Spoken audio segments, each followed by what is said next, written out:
L'organisme est stimulé en permanence par l'environnement. Les yeux réagissent à la lumière, le nez capte des odeurs, les oreilles sont sensibles au bruit, la langue perçoit la saveur des aliments,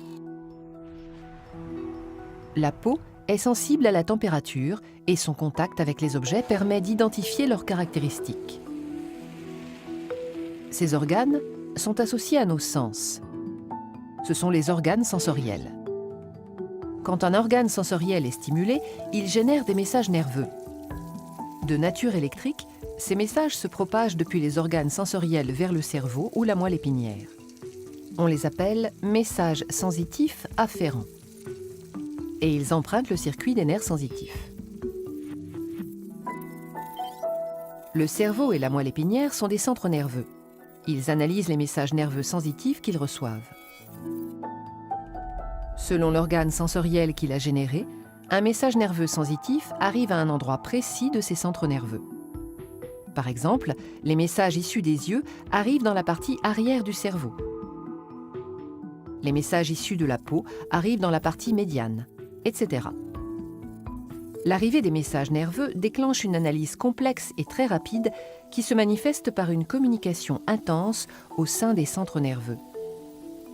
Des messages nouveaux sont générés et échangés. Les centres nerveux peuvent alors générer des messages efférents.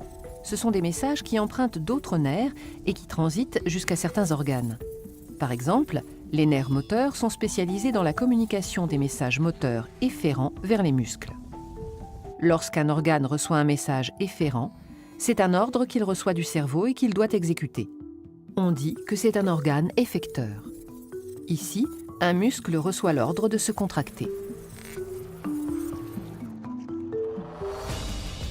Dans certains cas, le fonctionnement de notre système nerveux peut être perturbé. Les bruits trop forts abîment les récepteurs sensoriels de nos oreilles, les rayons ultraviolets sont mauvais pour nos yeux et notre peau, etc. Ces dysfonctionnements sont parfois irréversibles. Il faut donc prendre soin de notre système nerveux dès l'enfance. La fatigue se manifeste par des difficultés d'analyse des centres nerveux. L'interprétation des messages sensitifs afférents est moins rapide et moins précise.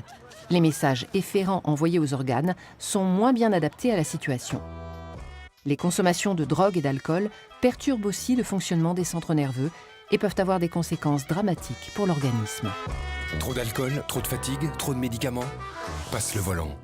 Mieux vaut s'accrocher à la vie qu'à son volant.